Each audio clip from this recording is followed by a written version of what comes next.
Good morning. My name is Len Foy, and I am a real estate attorney in Nashua, New Hampshire.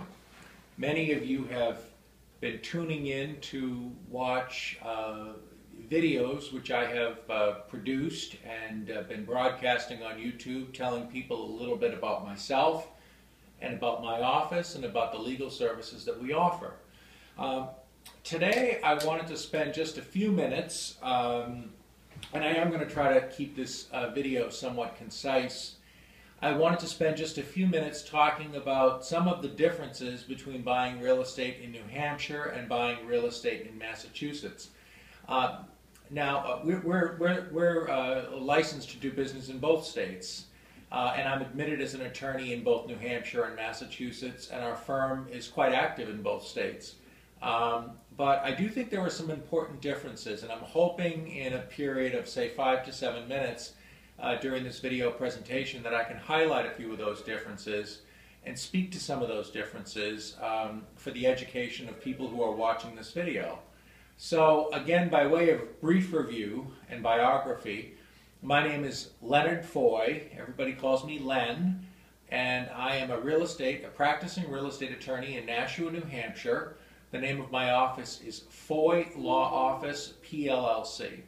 And actually my office, between the law firm, Foy Law Office, and our title company, which is Sunset Settlement Company, LLC, these two firms handle real estate closings in 4 New England states, including Massachusetts and New Hampshire, which are the subject of this video, but also in Maine and Rhode Island.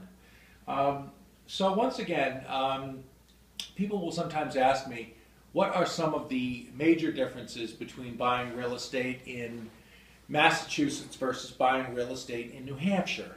And of course, these two states, as people who have lived in either or both of these states can attest to, these states have very different cultures. Massachusetts, I think there's probably a greater incidence and a greater likelihood of litigation. Certainly that would include real estate litigation. And so I think sometimes the real estate marketplace can be driven by the propensity of people to litigate legal disputes. And so I think the New Hampshire marketplace is probably a creature of its environment, which is an environment where lawsuits and litigation are perhaps a bit less likely, where there's perhaps a bit less regulation. Massachusetts a bit more advanced in that respect, more regulation, more governmental oversight, and certainly a greater willingness on the part of property owners to litigate real estate disputes and disagreements. So that becomes our backdrop. But again, I'm only going to really be able to speak to this subject for, again, somewhere between 5 and 7 minutes. So I'm going to have to pick my battles and kind of pick my spots a little bit. But I think that preliminarily, one of the greatest differences between Massachusetts and New Hampshire when it comes to buying real estate would be the purchase and sales agreement.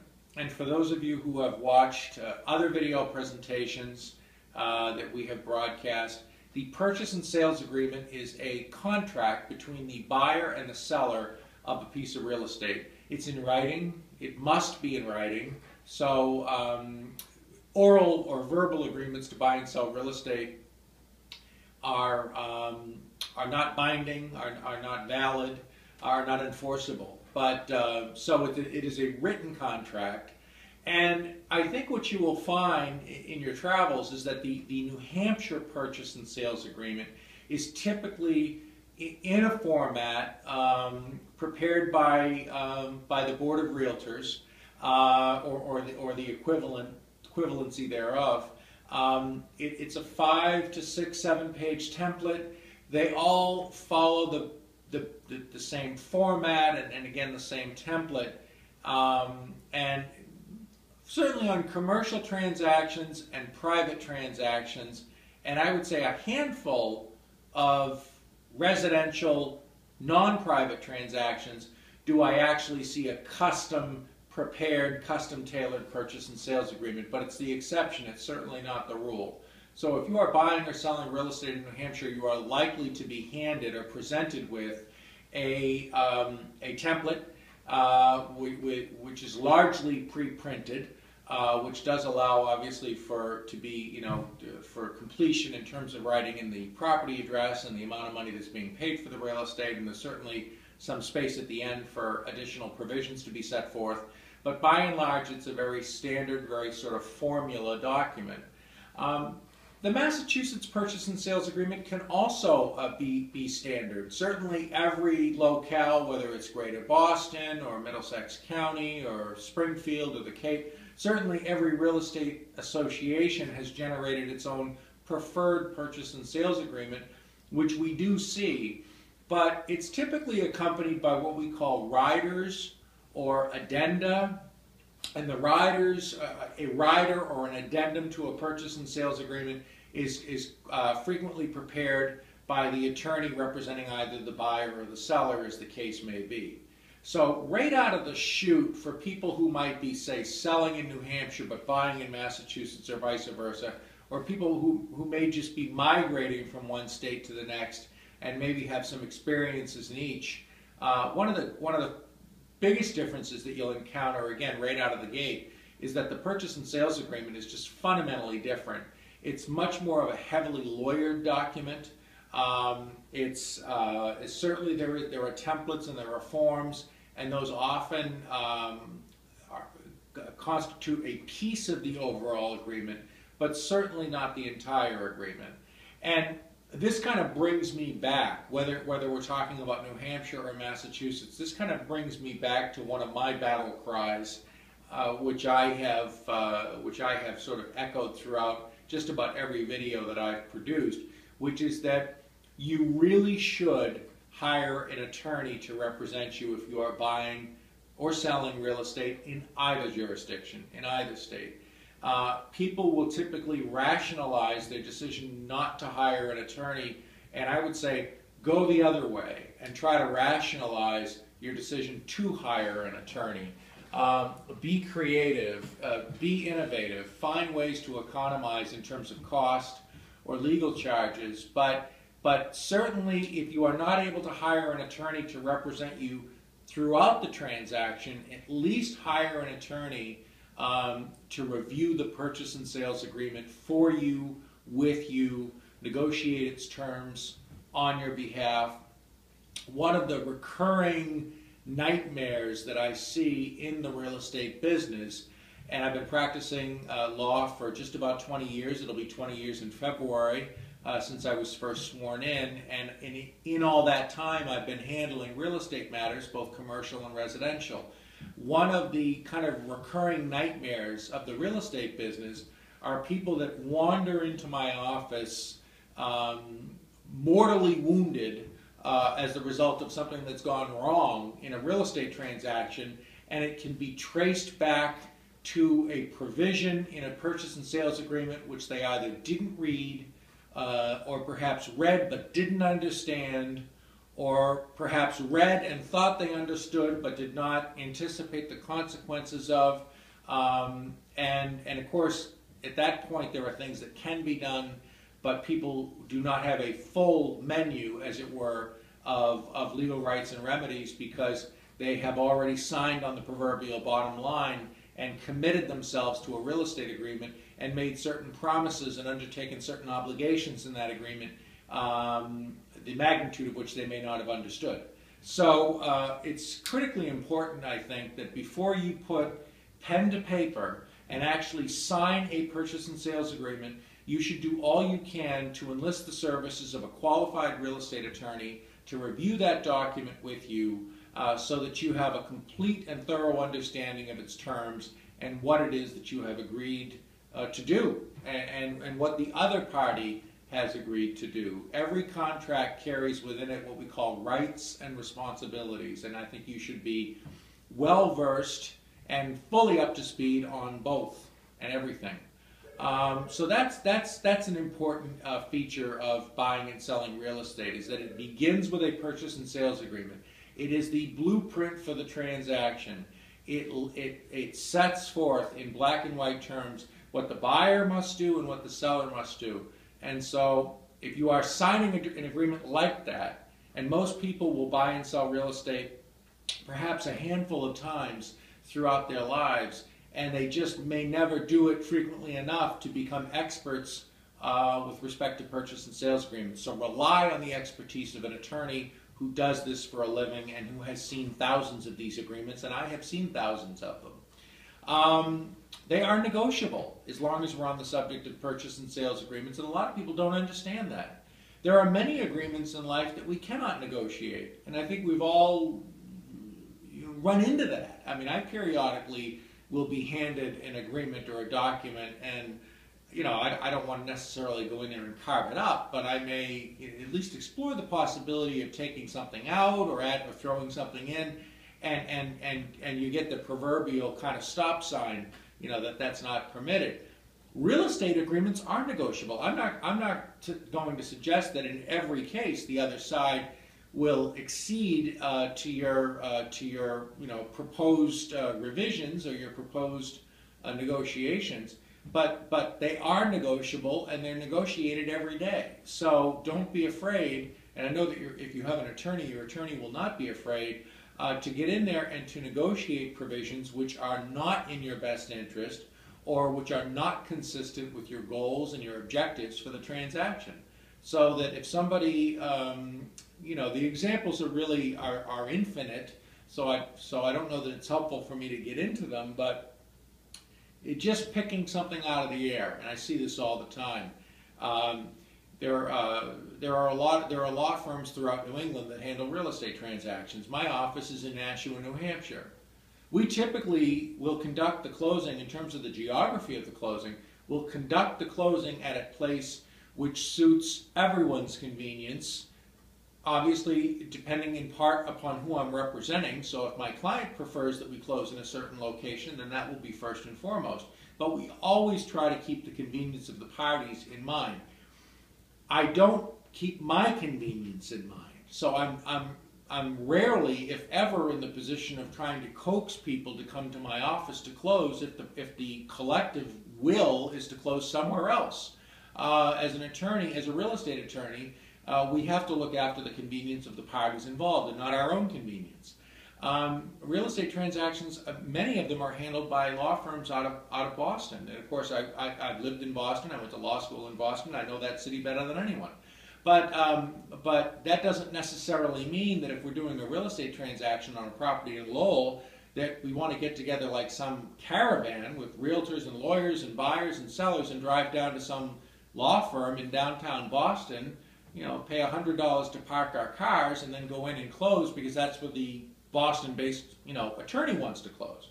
So again, that's a lengthy example, but that is something that is sometimes in a purchase and sales agreement, and it's something that can be taken out of a purchase and sales agreement if the parties have the presence of mind and the wisdom to spot it and to urge that it be removed.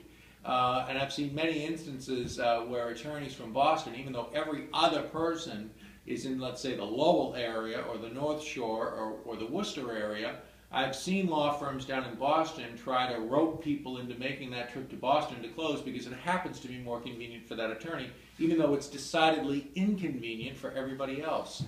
That's a mild example. That's just a question of where we close on the appointed date. I've seen much worse and much more harmful provisions in a purchase and sales agreement that were overlooked or not completely understood by the people that signed them. So please, please, please, please, if you take nothing else from this video, please hire an attorney to review your purchase and sales agreement with you. We'll touch on one more difference, and really there are many. Well, we'll try to touch on a few, and we may have to supplement this video in the future. Condominiums are treated differently in Massachusetts than New Hampshire. There are documents that are needed as a part of the closing process, documents which evidence that condominium fees have been paid through a certain date, okay? So if you're buying a condominium in Massachusetts, that's going to be a little bit different than buying a condominium in New Hampshire, if only for that reason. There are regulations concerning septic tanks and sewage disposal systems in Massachusetts that we have to pay attention to. regulations that are not part of the landscape in New Hampshire. Now, wherever you're buying real estate, you're always going to conduct an inspection of this very important feature to make sure that the septic system or the sewage disposal system is functioning properly. But in Massachusetts, there are some legal requirements and some documentation that we will need as a part of the closing process, so that's something to pay attention to. Deeds are different in these two states, okay? And we've done videos on deeds. Again, deeds are only, in my opinion, the single most important document in the entire process. And it fascinates me to no end how frequently they are overlooked. Not only by the parties involved, which is bad enough, but by the attorneys sometimes. I've seen people painstakingly reviewing closing packages, going over documents that many of us could never hope to understand, and never actually put their eyes on the deed to make sure that their own names had been spelled correctly. So the deed is probably the single most important document in the entire transaction. In the entire constellation of documents, that's the one, that's the North Star. You probably should be focused on that one first and foremost, and then fan out from there. Okay? Deeds are different in Massachusetts than in New Hampshire. In New Hampshire, we typically use what are called warranty deeds.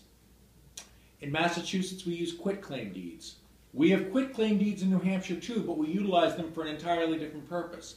So if someone is buying a property, paying money for a property, they typically would receive what's called a warranty deed. That's paying what we call consideration for property or real estate, okay? If let's say that a married couple, or an unmarried couple for that matter, are deeding a property into their trust, which they've created for estate planning reasons. Or let's say that two spouses are divorcing, and as a part of the divorce agreement, one spouse is deeding the property over to the other.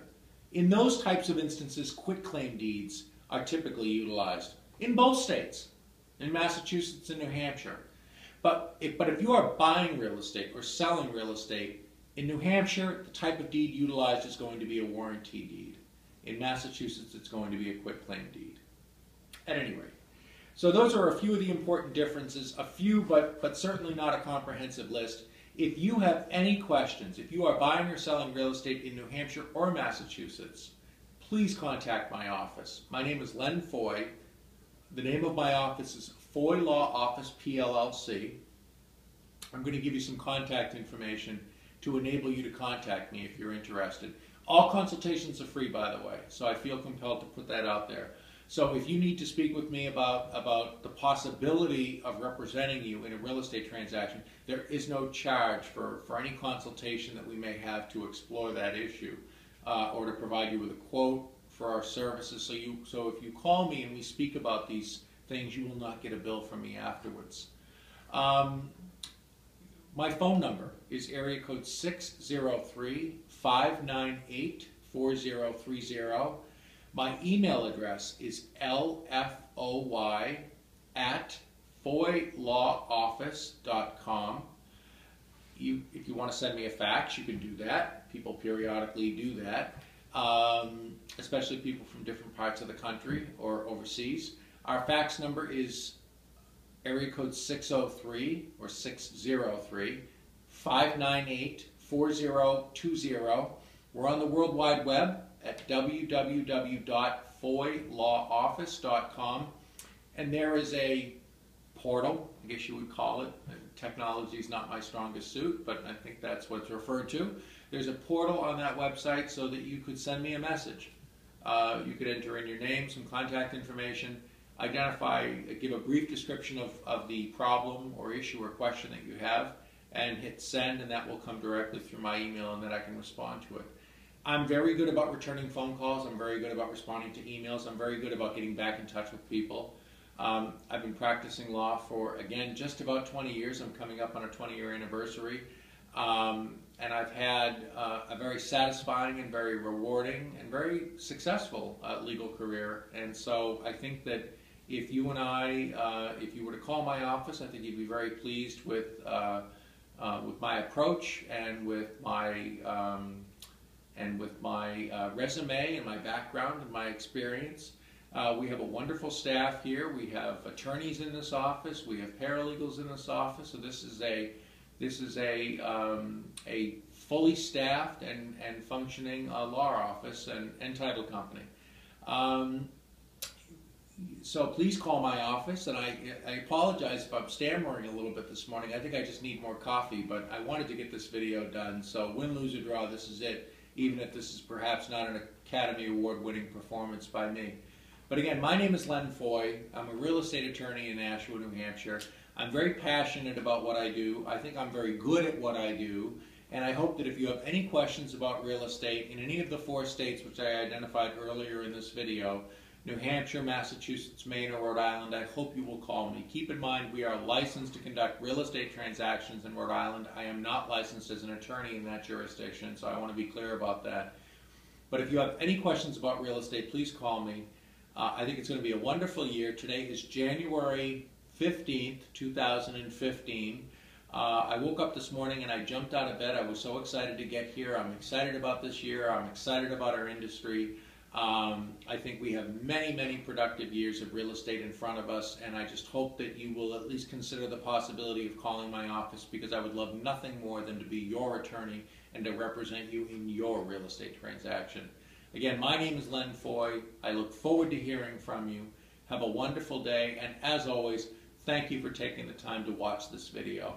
Bye for now.